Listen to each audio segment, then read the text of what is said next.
రేపే నవంబర్ 5 కార్తీక పౌర్ణమి. మందార చెట్టు కనిపిస్తే ఇలా చేయండి చాలు, బంగారం నగలు కొంటూనే ఉంటారనమాట.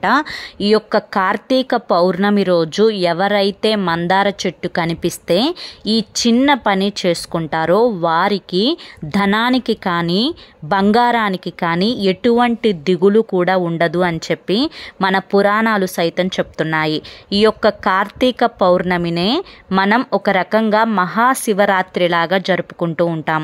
ఈ యొక్క కార్తీక పౌర్ణమినే త్రిపుర పౌర్ణమి లేదా దేవ దీపావళి అని చెప్పి అంటూ ఉంటారు. ఇంతకు మందార చెట్టు కనిపిస్తే ఏ చిన్న పని చేయాలి, ఏ చిన్న పని చేయడం వల్ల మనం బంగారం నగలు కొంటూనే ఉంటాము అనేది మీరు పూర్తిగా వివరంగా తెలుసుకోవాలి అనుకుంటే వీడియోని ఎక్కడా కూడా స్కిప్ చేయకుండా చివరి వరకు చూడండి. అప్పుడే మీకు పూర్తి వివరాలు అనేవి తెలుస్తాయి. మధ్య మధ్యలో స్కిప్ చేస్తూ చూస్తే సగం అర్థమవుతుంది, సగం అర్థం కాదు, మీకు ఎటువంటి ఫలితం అనేది దక్కకుండా ఉంటుందన్నమాట. ఇక ఆలస్యం చేయకుండా వీడియోలోకి అయితే వెళ్ళిపోదామండి. వీడియోలోకి వెళ్లే ముందు ఒక చిన్న రిక్వెస్ట్, మొదటిసారి మన ఛానల్లోకి వచ్చినట్లయితే మన ఛానల్ని సబ్స్క్రైబ్ చేసుకొని ఈ వీడియోకి ఒక లైక్ ఇచ్చి హైప్ ఇవ్వడం మాత్రం అస్సలు మర్చిపోవద్దు.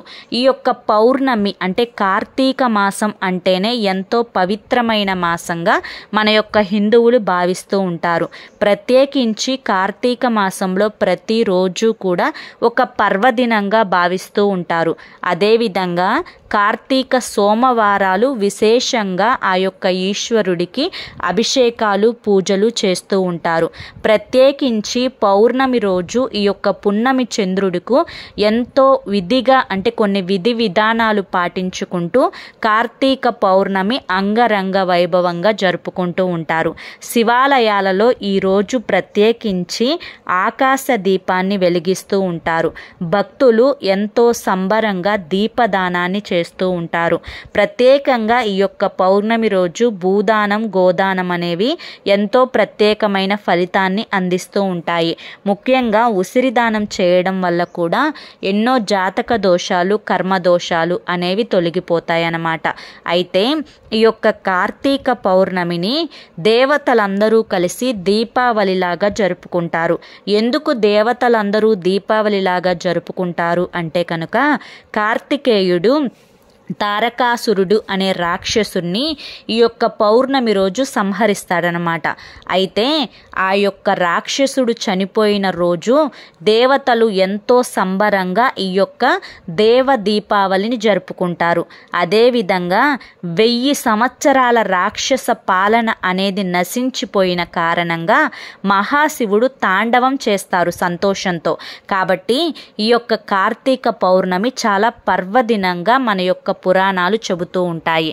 ముఖ్యంగా ఈ యొక్క కార్తీక పౌర్ణమి రోజు మందార చెట్టు కనిపిస్తే ఈ చిన్న పని చేయండి. మందార చెట్టు మనం ఎంతో విశేషంగా మన ఇంటి ముందు కానీ లేదా ఇంటి వెనుక ఖాళీ స్థలాలలో కానీ లేదంటే కనుక ప్రత్యేకంగా మందార చెట్టు అనేది రోడ్ల మీద కానీ ఇంటి ముందు మనం పెంచుకుంటూ ఉంటాం. ఎందుకు అంటే కనుక మందార చెట్టు సాక్షాత్తు దేవతా వృక్షంతో సమానం. మందార ఆకులు కానీ మందార పువ్వులు కానీ ఎంతో పవిత్రమైనవి. మందార చెట్టుకు మందార పువ్వులు విరివిగా పూస్తే ఆ ఇంట్లో సిరి సంపదలు కూడా విరివిగా వస్తాయి అని చెప్పి మనకి శాస్త్రాలు చెబుతూ ఉంటాయి. ప్రత్యేకించి ఈ యొక్క పర్వదినాలలో మందార పూలతోటి పూజ చేయడం వల్ల ఆ పరమేశ్వరుడు కూడా సంతోషిస్తారు అని చెప్పి ఒక క్రియ అంటే ఒక మాట కూడా ఉందన్నమాట. అయితే ఈరోజు ప్రత్యేకంగా చేయవలసింది ఉదయాన్నే చక్కగా నిద్రలేచి బయట మొదట రోడ్డు ఉంటే కనుక మీకు సిమెంట్ రోడ్డు నీటితోటి కడిగి ఈ విధంగా ముగ్గును పెట్టుకోండి. ఒకవేళ మట్టి నేల అయితే కనుక ఆవు పేడతోటి కల్లాపు చల్లుకొని మంచిగా రంగవల్లిక వేసుకొని పసుపు కుంకుమ వేసుకొని మంచిగా ఆ ముగ్గునైతే అలంకరించుకోండి. తరువాత ఇంటిని కూడా ఒక బకెట్ నీళ్లు తీసుకొని కాస్తంత రాళ్ళ ఉప్పు వేసి ఆ రాళ్ళ ఉప్పు వేసిన నీటితోటి ఇల్లంతా కూడా శుభ్రపరచుకోవాలి. కేవలం ఉప్పు వేసిన నీటితోటి ఇంటిని శుభ్రపరచడం కారణంగా ఇంట్లో ఉండే నెగిటివ్ శక్తి వెళ్ళిపోవడం మాత్రమే కాకుండా కంటికి కనిపించనటువంటి నకారాత్మక శక్తులు, కారాత్మక శక్తులు, కాళ్ళ వెంట పడి వచ్చిన దుష్ట శక్తులు, జ్యేష్ఠాదేవి ఆ యొక్క మురికి నీటి రూపంలో బయటికి వెళ్ళిపోతుందన్నమాట. కాబట్టి ఇటువంటి పండుగ రోజుల్లో, పర్వదినాలలో ఉప్పు నీటితోటి ఇంటిని శుభ్రం చేసుకోవాలి. తరువాత ఇల్లంతా కూడా పసుపు నీళ్లు చిలకరించుకోవాలి. ఈ విధంగా పసుపు నీళ్లు చిలకరించడం వల్ల ఇంట్లో ఉండే మైలు కీడు అంతా కూడా అదంతా కూడా శుద్ధపడిపోతుందన్నమాట. తర్వాత ఇంటి గడపలని కూడా శుభ్రంగా తడిగుడ్డ పెట్టి తుడిచి పసుపు రాసి కుంకుమ బొట్లు పెట్టుకోవాలి. ఇంటి గుమ్మాలకు మామిడి తోరణాలు కట్టుకోవాలి. ఈ యొక్క మందారం చెట్టు అంటేనే చాలా విశేషమైనది. మనం ఏదైనా ముఖ్యమైన పని మీద బయటికి వెళ్ళేటప్పుడు వాకిలి ముందు ఉన్న మందార చెట్టు కల్లే, నిండుగా పూలు ఉన్న ఆ చెట్టు కల్లే చూసి వెళితే కనుక ఆ వెళ్ళిన పని 100% పూర్తవుతుంది. అదేవిధంగా ఈ ఇంటికి ఉన్న ఈ చెట్టు అంటే ఎరుపు రంగు మందారం కానీ, పింక్ కలర్ మందారం కానీ, లేదంటే కనుక మరి ఏ ఇతర రంగులలో ఉండే మందారం పువ్వుల చెట్టులు కానీ, ముద్ద మందారం చెట్టుల పువ్వులు కానీ పెట్టుకోవచ్చు. కానీ ఎట్టి పరిస్థితులలో కూడా వాకిలి ముందు తెలుపు రంగు మందార పూలు ఉన్న చెట్టునైతే పెట్టుకోకూడదండి. ఎందుకంటే తెలుపు రంగు పూలు అనేవి ఇంటి ముందల ఉండటం అంత మంచిది కాదు అని చెప్పి మన యొక్క పండితులు చెప్తూ ఉంటారు. కాబట్టి ఎరుపు రంగులో ఉండే పూలను పెట్టుకోవడం చాలా చాలా మంచిది అన్న విషయాన్ని గుర్తుంచుకోండి. ప్రత్యేకంగా ఈ యొక్క కార్తీక మాసంలో ఈ యొక్క పౌర్ణమి రోజు ఈ యొక్క మహాశివరాత్రిలాగా జరుపుకునే ఈ యొక్క కార్తీక పౌర్ణమి రోజు మీరు మందార చెట్టుతో చేయవలసిన చిన్న పని ఏంటి అంటే కనుక ఇల్లు వాకిళ్ళు అన్నీ కూడా శుభ్రపరచుకున్న తర్వాత మీరు మొదట శుచిగా స్నానం చేయాలి. ఈరోజు స్నానానికి కూడా చాలా ప్రత్యేకత ఉంటుంది. ఈరోజు స్నానం చేసేటప్పుడు స్నానం చేసే నీటిలో చిటికెడు పసుపును వేసుకొని ఒక చెంబుడు నీళ్లు 2 చేతులతో పట్టుకొని తరువాత మీకు ఎవరైతే దేవతల పేర్లు, నదీ దేవతలు గంగా, యమున, సరస్వతి, త్రిపుర, గోదావరి, కృష్ణ, కావేరి ఇలా ఏ నదీ దేవతల పేర్లైతే గుర్తున్నాయో ఆ నదీ దేవతల పేర్లన్నింటినీ కూడా తలుచుకొని తరువాత ఆ నీటిని మీరు తలారా స్నానం చేస్తే నదీ దేవతల యొక్క ఆశీర్వాదంతో నదీ స్నానం చేసిన పుణ్య ఫలితం అయితే దక్కుతుందన్నమాట. అంటే కార్తీక పౌర్ణమి రోజు ఎవరైతే నదీ స్నానం, సముద్ర స్నానం చేస్తారో వారికి 1,000,000 జన్మల పుణ్య ఫలితంతో పాటుగా వారు అనుభవించాల్సిన పాప కర్మలన్నీ కూడా పూర్తిగా తొలగిపోతాయి అని చెప్పి అర్థం. ఈరోజు పెట్టే దీపానికి కూడా అంతే ప్రత్యేకత ఉంటుంది. ఈరోజు ప్రత్యేకంగా అంటే దేవాలయాలలో అంటే శివాలయాలలో కానీ, లేదంటే బయట తులసమ్మ దగ్గర కానీ, లేదంటే కనుక మీ ఇంటి ప్రాంగణం ఈశాన్య మూలలో కానీ 365 ఒత్తులు వెలిగించుకోవడం వల్ల సంవత్సరం అంతా వెలిగించిన పుణ్య ఫలితం దక్కుతుంది. అయితే ఈరోజు మీరు మందారం చెట్టుతో చేయవలసిన పని ఏంటి అంటే కనుక మీరు శుభ్రంగా స్నానం చేసి ఎరుపు రంగు చీర ఉంటే ఎరుపు రంగు చీర కట్టుకోండి. ఆ విధంగా కట్టుకున్న తర్వాత నుదుటిన బొట్టు, పాపిట్లో బొట్టు పెట్టుకున్న తర్వాత మీరు మందార చెట్టు దగ్గరికి వెళ్ళి ఒక చెంబుడు నీళ్లు పోసి చెట్టుకు నమస్కరించుకొని ఒక పెద్ద మందార ఆకును తీసుకోండి. ఆ ఆకుకు ఎటువంటి చిల్లులు కానీ పురుగు పట్టి కానీ ఉండకూడదు, గుర్తుంచుకోండి. చక్కగా మంచిగా పెద్దగా ఉన్న ఆకుని తీసుకొని ఇంటికి తీసుకువచ్చిన తర్వాత ఆ ఆకుని బాగా శుభ్రపరచండి. శుభ్రపరిచిన తర్వాత ఆ ఆకు మీద ఆ ఆకుకి ఎంత అయితే అక్షింతలు సరిపడతాయో అన్ని అక్షింతలు కలిపి నేను వీడియోలో చూపించిన విధంగా ఆకు మీదనైతే ఉంచండి.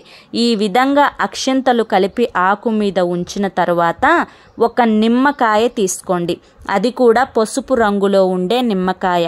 ఆ నిమ్మకాయ మీద ఎటువంటి మచ్చలు కానీ, కుళ్ళినట్లుగా ఉండటం కానీ, పాడైపోయిన విధంగా కానీ ఆ నిమ్మకాయ ఉండకూడదు.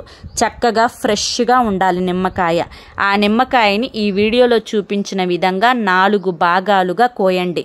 4 భాగాలుగా కోసిన తర్వాత మీరు దేవుని మందిరంలో ఎక్కడైతే దేవుని పూజలు చేసుకుంటారో అంటే మీ యొక్క దేవుని మందిరంలో దేవుని చిత్రపటాలకు చక్కగా పూలతోటి అలంకరించుకొని మంచిగా ఈరోజు ఇంట్లో శివలింగం ఉంటే కనుక శివలింగానికి కూడా మీ దగ్గర ఏ ద్రవ్యాలు ఉన్నాయో అంటే గంధం, కుంకుమ, విభూది, పాలు, పంచదార, చెరుకు రసం ఇలా వేటితోనైనా కానీ లేకుంటే కనుక ఒట్టి నీటితోనైనా కానీ శివలింగానికి అభిషేకం చేసుకొని చక్కగా నైవేద్యాన్ని సమర్పించిన తర్వాత మీ యొక్క సంకల్పాన్ని చెప్పుకొని ఇందాక నేను చూపించినట్లుగా ఆ వీడియోలో అంటే మందారం ఆకు మీద అక్షింతల మీద 4 భాగాలుగా కట్ చేసిన నిమ్మకాయను పెట్టేసేసి మీ మనసులో సంకల్పం చెప్పుకోండి. ఏమని సంకల్పించుకుంటారు అంటే కనుక మాకున్నటువంటి కర్మ ఫలితాలన్నీ కూడా పూర్తిగా తొలగిపోవాలి, మాకున్నటువంటి జాతక దోషాలన్నీ కూడా పూర్తిగా తొలగిపోయి మా జీవితంలోకి అదృష్టం, ఆనందం, ఐశ్వర్యం, బంగారం అనేవి రావాలి అని చెప్పి సంకల్పించుకొని దేవుని ఫోటో ముందు మీరు అంటే ఈశ్వరుని ఫోటో ముందు ఈ యొక్క మందారాకు నిమ్మకాయను అలాగే ఉంచేసి 24 గంటల పాటు దాన్ని అలాగే వదిలేసేయండి. 24 గంటల తర్వాత ఆ యొక్క ఆకుతో పాటు అక్షంతలతో పాటు ఆ నిమ్మకాయను కూడా తీసివేసి ఏదైనా కానీ రావి చెట్టు ఉంటే రావి చెట్టు మొదట్లో కానీ అరటి చెట్టు మీకు దగ్గరలో ఉంటే అరటి చెట్టు మొదట్లో కానీ దాన్ని పడేసి రావాలన్నమాట. ఇక పడేసి వెనక్కి తిరగకుండా ఇంటికి వచ్చేసేసి కాళ్ళు చేతులు కడుక్కొని ఇంట్లోకి వెళ్ళిపోండి. రావి చెట్టు మొదట్లో కానీ అరటి చెట్టు మొదట్లో కానీ పడవేయాలి, ఇంకా ఎక్కడా పడవేయకూడదు, గుర్తుంచుకోండి. ఈరోజు ప్రత్యేకంగా దేవాలయాలలో అంటే శివాలయాలలో అందరూ కూడా 365 ఒత్తులు వెలిగించుకుంటారు. ఈరోజు చాలామంది కూడా ఉపవాసం ఉంటారు. ఎవరైతే ఉపవాసం ఉంటారో ఆ ఉపవాసం ఉండేవారు సాయంత్రం సంధ్యా సమయంలో పున్నమి చంద్రుడికి కూడా పూజ ముగించుకున్న తర్వాత ఆహారాన్ని తీసుకోవచ్చు. ఒకవేళ ఉపవాసం ఉండలేని వారు ఉదయం పూట మీరు 365 ఒత్తులు వెలిగించుకోవచ్చు. ఈ యొక్క 365 ఒత్తులు వెలిగించే విషయంలో చాలా మందికి కూడా కొన్ని డౌట్లు అయితే ఉన్నాయన్నమాట. అవేంటి అంటే కనుక ఇంట్లో నలుగురు ఉంటే నలుగురు 365 ఒత్తులు వెలిగించాలా అని చెప్పి అలా ఏమీ అవసరం లేదండి. కుటుంబ పెద్ద ఒక్కరు 365 ఒత్తులు వెలిగిస్తే సరిపోతుంది. ఆ ఇంటిల్లి పాది చేసిన పుణ్య ఫలితం ఆ ఇంట్లో 365 రోజులు దీపం వెలిగించిన పుణ్య ఫలితం అయితే దక్కుతుందన్నమాట. అలాగే ఈరోజు దేవాలయాలకు అంటే శివాలయాలకు వెళ్ళలేని వారు తులసమ్మ దగ్గర కానీ మీ ఇంటి పున్నమి చంద్రుడి దగ్గర అంటే బయట సాయంత్రం సమయంలో చక్కగా మళ్ళీ తలారా స్నానం చేసి ఇంట్లో దేవుని మందిరంలో దీపం పెట్టిన తర్వాత బయట అంటే ఆరు బయట చంద్రుడు కనిపించే దగ్గర చక్కగా మీరు మంచిగా ఆ నేలను కడిగి ముగ్గు పెట్టి పసుపు కుంకుమ వేసి ఒక పీటను వేసి పీటకు పసుపు కుంకుమ రాసి చక్కగా మీరు ఒక శివుని కుటుంబం ఉన్న ఫోటోని పెట్టి ఒక ఇస్తరాకు వేసి ఇస్తరాకు మీద మీరు ఏవైతే ఆహార పదార్థాలు చేసుకున్నారో లేదంటే పాలు పొంగళ్ళైనా కానీ పెట్టుకొని దీపారాధన చేసుకొని తరువాత పున్నమి చంద్రుడికి ఆ యొక్క భోజనాన్ని నివేదించినట్లుగా పూజ అనేది ముగించుకోవాలి. అదే పూజలో మీరు 365 ఒత్తులు వెలిగించుకున్నా కూడా మీరు సంవత్సరం అంతటా కూడా చేసిన పుణ్య ఫలితం అయితే దక్కుతుందన్నమాట. కాబట్టి ప్రత్యేకించి ఈరోజు ఇంట్లో కానీ పున్నమి చంద్రుడి దగ్గర కానీ లేదంటే శివాలయంలో కానీ 365 ఒత్తులు వెలిగించుకోవడం మాత్రం మర్చిపోవద్దు. అంతేకాకుండా ఈరోజు ఈశ్వరునికి మీ చేతులతో అభిషేకం చేసే ప్రయత్నం చేయండి. ఒకవేళ మీ చేతులతో అభిషేకం చేయడం కుదరని పక్షంలో కనీసం శివాలయాలలో అర్చన చేసేటప్పుడు అభిషేకాలు చేసేటప్పుడు మీ కళ్ళారా చూసే ప్రయత్నం చేయండి. ఆ విధంగా చూడడం వల్ల కూడా మీకున్నటువంటి జాతక దోషాలు, ఏలినాటి శని దోషాలు, కర్మ దోషాలు అన్నీ కూడా తొలగిపోతాయి. కుదిరితే ఈరోజు బిల్వదళంతో అర్చన చేయడం వల్ల కూడా ఎంతో పుణ్య ఫలితం అనేది దక్కుతుందన్నమాట. ప్రత్యేకంగా ఈరోజు అన్నదానం చేయడం వల్ల కోటి జన్మల పుణ్య ఫలితం మీకు దక్కుతుంది. ప్రత్యేకంగా ఈరోజు దీపదానం చేసిన వారికి గత జన్మలో ఉండే పాపకర్మలు, ఈ జన్మలో ఉండే పాపకర్మలన్నీ కూడా పూర్తిగా తొలగిపోతాయి. అంతేకాకుండా ఈరోజు భూదానం, గోదానం కూడా చేయవచ్చు. పైగా ఉసిరి దానం చేయడం వల్ల కూడా అద్భుతమైన ఫలితాలు అనేవి కలుగుతాయి. ఈరోజు ఉసిరి చెట్టు కింద దీపారాధన చేసుకున్నా కూడా ఆ యొక్క విష్ణుమూర్తి, లక్ష్మీదేవతల యొక్క ఆశీర్వాదం అనేది లభిస్తుంది. ఈ రోజున నదీ స్నానం, సముద్ర స్నానం చేయడం వల్ల కూడా కోటి జన్మల పుణ్య ఫలితం దక్కి పాపకర్మలన్నీ కూడా కడుక్కుపోతాయన్నమాట. ఈరోజు శివాలయానికి వెళ్ళి ఆకాశ దీపాన్ని చూసిన వారికి వారి జీవితంలో ఉండే పాపకర్మలన్నీ కూడా తొలగిపోతాయి. కాబట్టి ఈరోజు ప్రత్యేకించి ఏ పని చేసినా కూడా కోటి జన్మల పుణ్య ఫలితం అనేది దక్కుతుంది. పైగా ఈరోజు పౌర్ణమి రోజు చంద్రుడు కృతికా నక్షత్రంలోకి సంచరిస్తూ ఉండగా ఈ యొక్క కార్తీక పౌర్ణమి అనేది ఏర్పడుతుందన్నమాట. ఈ యొక్క కార్తీక పౌర్ణమినే త్రిపుర పౌర్ణమి, దేవ దీపావళి, కార్తీక పౌర్ణమి అని చెప్పి పిలుస్తూ ఉంటారనమాట. కాబట్టి ఈరోజు ప్రత్యేకించి మందారం ఆకుతో నేను చెప్పిన విధంగా ఈ చిన్న పరిహారం చేసుకుంటే చాలండి. మీరు బంగారం, నగలు అనేవి కొంటూనే ఉంటారు. చాలామంది ఆడవారికి బంగారం అంటే ఎంతో ఇష్టత ఉంటుంది. కానీ కొన్ని కర్మల కారణంగా ఆ యొక్క బంగారాన్ని కొనే అదృష్టాన్ని వారు పొందలేకపోతారు. కాబట్టి ఆ అదృష్టాన్ని దక్కించుకోవాలి అంటే కనుక ఈ యొక్క కార్తీక పౌర్ణమి రోజు మందార చెట్టు దగ్గరికి వెళ్ళి నేను చెప్పిన విధంగా ఆకును తీసుకొని వచ్చి నేను చెప్పిన ఈ పరిహారం చేయడం వల్ల మీకు ఎంతో పుణ్య ఫలితం అనేది దక్కుతుంది. పైగా ఈరోజు గోసేవ చేసుకోవడం, గోమాతకు పూజ చేసుకోవడం, గోమాతకు ఇష్టమైన ఆహారాన్ని తినిపించడం, అంటే పచ్చిగడ్డి కానీ, కూరగాయలు కానీ, అంతేకాకుండా పెసలు నానపెట్టి బెల్లంతో కలిపి తినిపించడం కానీ, ఇలా గోమాతకు ఇష్టమైన ఆహారాన్ని తినిపించడం వల్ల కూడా ఎంతో అద్భుతమైన ఫలితం అనేది కలుగుతుంది.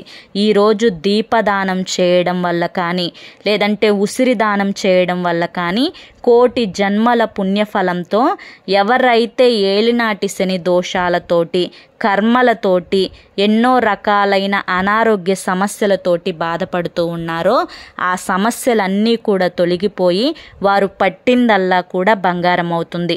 ప్రత్యేకించి ఈరోజు 365 ఒత్తులతో పాటుగా ఉసిరి దీపాన్ని వెలిగించుకోవడం వల్ల ఆ యొక్క విష్ణుమూర్తి అనుగ్రహం కూడా కలుగుతుంది. ఈరోజు పెట్టే నమస్కారానికి, చేసే స్నానానికి, దానానికి, అంతేకాకుండా ఉపవాసానికి, వెలిగించే దీపానికి ఎంతో ప్రత్యేకతతో పాటుగా కోటి రెట్ల ప్రతిఫలం అనేది ఖచ్చితంగా వచ్చి తీరుతుందన్నమాట. కాబట్టి ప్రతి ఒక్కరూ కూడా ఈ యొక్క పౌర్ణమి రోజు ఈ చిన్న పని చేసుకొని ఆనందంగా జీవితంలో ఉండే బాధలన్నింటినీ కూడా తొలగించుకొని సంతోషంగా జీవితంలో ముందడుగు వేయండి. ఎందుకంటే మనం ఏవైతే తెలుసో తెలియకో చేసే కర్మల ఫలితాలు ఉంటాయో వాటి వల్లనే మనిషి జీవితంలో సమస్యలు అనేవి వస్తూ ఉంటాయి. ఆ సమస్యలు ఎలా పోతాయి అని చెప్పి ఆలోచించుకునేటప్పుడు ఈ సమస్యలన్నింటినీ కూడా పరిష్కరించగలిగే శక్తి ఒక్క పరమేశ్వరునికి మాత్రమే ఉంటుంది అని చెప్పి గ్రహించాలి. కాబట్టి ఏ గ్రహాన్నైనా, ఏ జాతక దోషాన్నైనా, ఎటువంటి శక్తులనైనా కానీ అరికట్టగలిగే శక్తి ఆ బోలా శంకరుడికి మాత్రమే ఉంటుంది. కాబట్టి ఈ యొక్క కార్తీక మాసంలో ఆ బోలా శంకరుడికి మనం ఏదైతే కాసిన్ని నీళ్లు పోసి అభిషేకించి మనం వరం కోరుకుంటామో ఆ శంకరుడు మనకి కాదనకుండా ఆ వరాన్ని ఇస్తారనమాట. కాబట్టి ఈశ్వరుణ్ణి నమ్మి అడుగు ముందుకు వేయండి. ఇక వెనక్కి తిరిగి చూసే అవకాశమే లేకుండా జీవితమంతా కూడా ఆనందంతో, సంతోషంతో నిండిపోతుంది. అర్థమైంది కదండి. మరి ఈరోజు ఈ వీడియో మీ అందరికీ కూడా నచ్చింది అనుకుంటున్నాను. నచ్చింది అనిపిస్తే ఈ వీడియోకి ఒక లైక్ ఇవ్వండి. లైక్ ఇచ్చిన వెంటనే హైప్ అని వస్తుంది, హైప్ ఇవ్వండి. మొదటిసారి మన ఛానల్లోకి వస్తే మన ఛానల్ని సబ్స్క్రైబ్ చేసుకొని సపోర్ట్ చేయండి. రేపు మరొక మంచి వీడియోతోటి మళ్ళీ కలుసుకుందాం. అంతవరకు కూడా ఆ ఈశ్వరుని అనుగ్రహం అనేది మీ మీద, మీ కుటుంబ సభ్యుల మీద ఎల్లకాలం ఉండాలి అని చెప్పి మనస్ఫూర్తిగా కోరుకుంటూ సర్వేజన సుఖినో భవంతు. ధన్యవాదములండి.